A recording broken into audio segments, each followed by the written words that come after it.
I'm not the man who married you anymore." My husband said it across the kitchen island, in our condo overlooking the harbor in Halifax, on a Thursday night that started out completely ordinary. I had picked up Thai food on my way home from the clinic. He hadn't touched his pad see ew. He just sat there, turning his fork over and over, until he finally set it down and said those words like he'd been rehearsing them in the shower for weeks. For a second, I actually thought it was a joke, the kind of dark, deadpan thing he sometimes said when he was tired. I even let out a small laugh. He didn't laugh back. His face stayed completely still, and that stillness was what told me this wasn't a bad mood talking. 12 years. We'd been married 12 years, together for 14 if you counted the 2 years before the wedding. Back when we were both broke grad students, splitting a one-bedroom in the North End and thinking we had it all figured out. We built a life since then, a real one. He became a project manager at a construction firm downtown. I became a dental hygienist with my own steady client list, and somewhere in there we bought the condo, took a trip to Iceland for our 10th anniversary, talked half seriously about kids before deciding we were happy without them. We weren't a perfect couple. We bickered about money sometimes, about whose turn it was to deal with his mother's endless phone calls. But solid. I would have sworn under oath that we were solid. Looking back now, there were cracks I chose not to look at directly. He'd started going to the gym 4 or 5 times a week, which I told myself was just a New Year's resolution that stuck. He'd take calls out on the balcony, sliding the door shut behind him even in November. And when I asked who it was, he'd say work in a tone that didn't invite a follow-up question. His phone, which used to just sit on the counter face up, like it was nothing, started living face down, and then started living in his jacket pocket. I noticed every one of these things in the moment, and then talked myself out of noticing them 5 minutes later. My sister Pauline used to joke that I talk myself into believing the sky was green if it meant not having an uncomfortable conversation. She wasn't wrong. So when he said it, "I'm not the man who married you anymore," some small, exhausted part of me wasn't entirely surprised. The rest of me was in free fall. "What does that mean?" I said. Not even really a question. My voice came out flatter than I expected. "It means I've been unhappy for a long time and I didn't know how to say it." He wasn't looking at me. He was looking at a spot on the counter, like there was something written there he needed to read carefully. I think I knew within the first few years it wasn't right. I just kept hoping it would feel different eventually. 11 years of hoping, I said. That's a long time to wait around for a feeling. He didn't answer that. He reached up instead and started working his wedding band off his finger. And his fingers had gotten thicker over the years from all that gym time, so it took him a second. This awkward little tug, almost comic, if it hadn't been the worst moment of my life. He set the ring down on the granite between us. It made this small, flat click that I swear I can still hear if I let myself think about it too long. "I think you should give me yours, too," he said. I actually laughed again, a short, ugly sound. "You're joking?" "I'm not trying to be cruel. I just think it's better if we're both honest about where things stand." My hands were shaking so badly, it took me 3 tries to get the ring off. I'd worn it every single day for 12 years. Slept in it, showered in it, only ever taken it off once for an MRI. I set it next to his. For one absurd second, I thought he might push it back toward me. Say he didn't mean it. That this was a fight that had gone sideways and we'd laugh about it in 6 months. He didn't. He just looked at the 2 rings sitting there like a closed transaction. "You should probably stay somewhere else tonight," he said. "Give us both some space to think. This is my home too, Theo." The name came out before I caught myself. Old habit, even mid-collapse, of saying his name to anchor a sentence. "Wait, no, not Theo. I won't use that name. Let me say it the way I actually said it that night. The way I've said it every single time since. Because somewhere in the last few months I stopped being able to make myself say his name out loud at all. I just call him my husband, or sometimes, when I'm angriest, him. "This is half mine," I said instead. "We bought this place together. And we can talk about all of that. Tonight isn't the night. There's a particular kind of cowardice in a man who can end a marriage, but can't sit in the same room as the consequences of ending it. I packed an overnight bag with shaking hands while he sat in the living room with the TV on. The volume just loud enough that he didn't have to hear me crying in the bedroom. I checked into a Holiday Inn Express off Roby Street that smelled like chlorine and stale coffee, and I lay on top of the comforter in my work clothes, staring at a water stain on the ceiling shaped vaguely like Nova Scotia, running the entire conversation over and over until the sun came up gray through the blinds. It wasn't until I was standing in the hotel bathroom around 7, trying to figure out if I had the energy to go to work, that I realized what I'd forgotten. My grandmother's recipe box, the actual wooden one, falling apart at the hinges, full of index cards in her handwriting, the only physical thing of hers I had left after she passed. I kept it in the hall closet, and in my fog the night before I hadn't even thought to grab it. The idea of him just leaving it there, or worse, throwing it out because it was clutter, made something in my chest go cold and hard, in a way that 12 hours of crying hadn't. So I drove back, told myself I'd be in and out in 5 minutes, grab the box, maybe a few toiletries I'd missed, leave before he was even awake. He never got up before 9 on a day off, and it was barely 8:15. The building's lobby looked the same as it always did, the same fake ficus by the elevator, the same overly polished brass on the mailboxes. I let myself in with my key, which some petty, hopeful part of me had expected him to have changed already. The condo was quiet. Too quiet in that specific way a space feels when there's a held breath somewhere in it. Then I heard it. A laugh. A woman's laugh, low and easy, coming from the kitchen, followed by the particular clink of our mugs. Our mugs. The ones we'd bought at a pottery stall in Lunenburg. Being set down on the counter. My body went very still in the entryway. Some animal part of my brain already understood what my conscious mind was still refusing to compute. I took my shoes off out of pure muscle memory, which in retrospect is one of the stranger things I did that morning. Some deeply Canadian instinct to not track snow melt onto someone's floor, even while that part of my life was actively ending. I walked down the hallway, and there she was. A woman, maybe a few years younger than me, sitting cross-legged on our couch in one of his old university hoodies. The navy one with the frayed cuff, the one I used to steal to wear around the apartment on Sunday mornings, holding my mug of coffee like she'd made it 1,000 times before.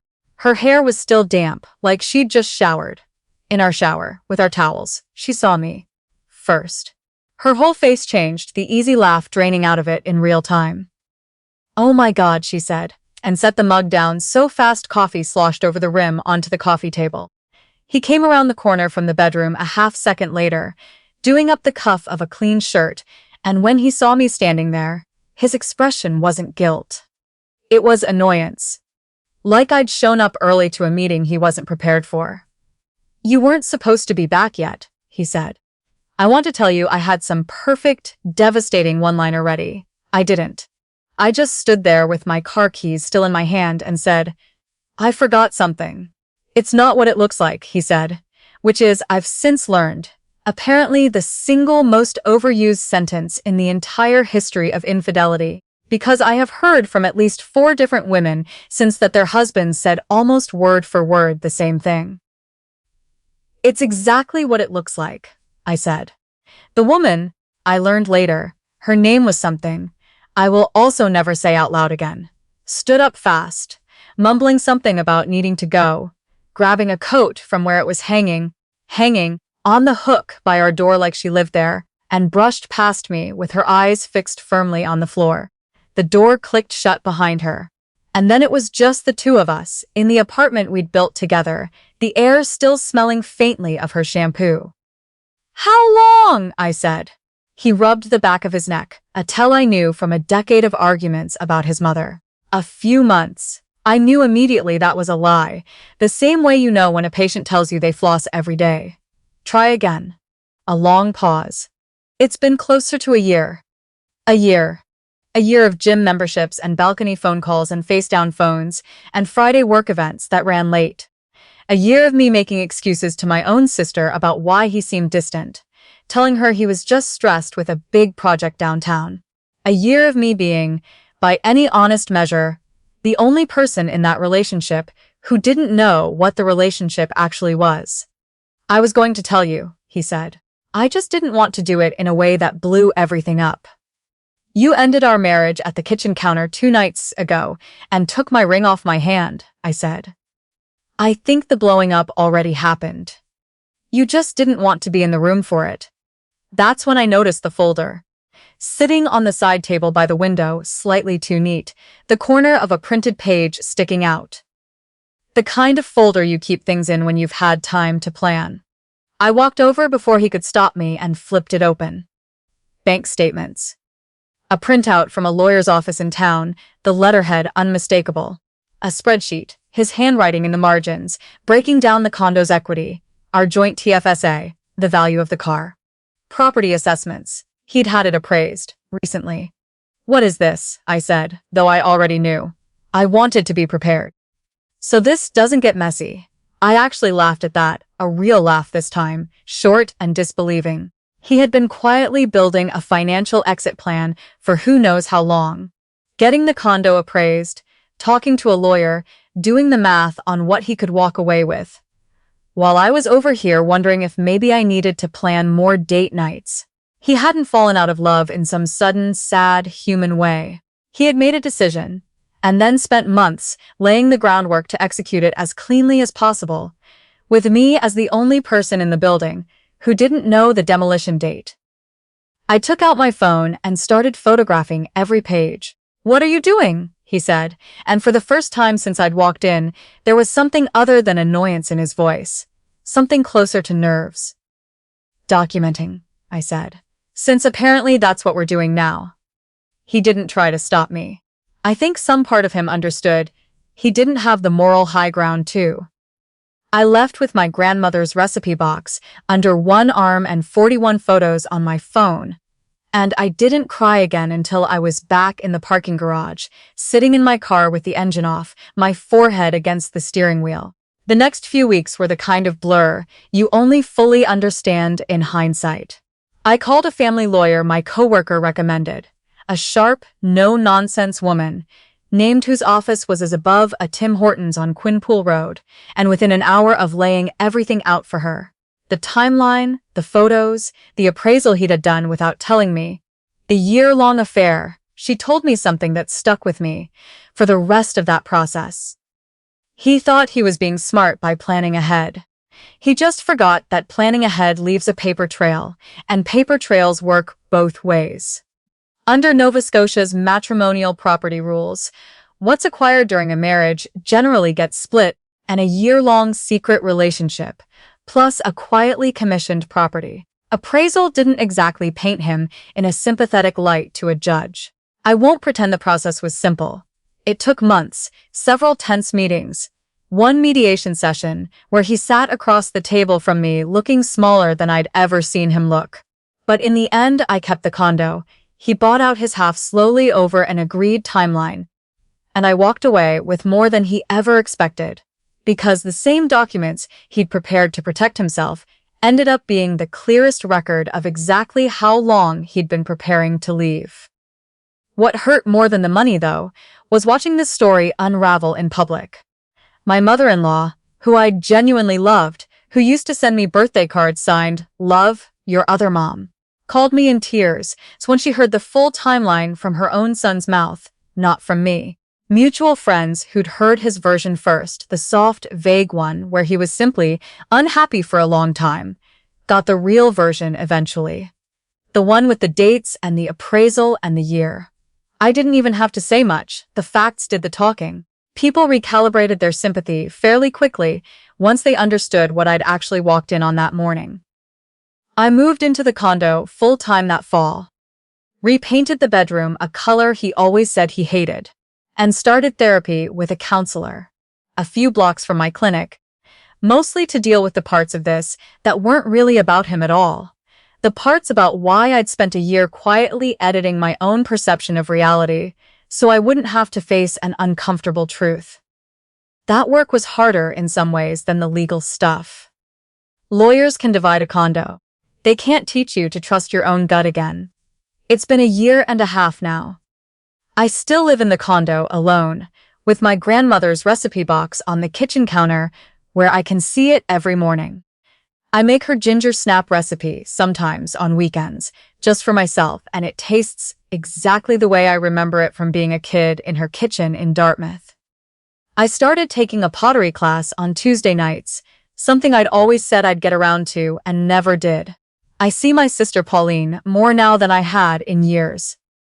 He's still with the woman from the couch, last I heard through the grapevine of people who still talk to both of us. I hope, in whatever quiet way you can hope something for a person you used to love, that it works out for them.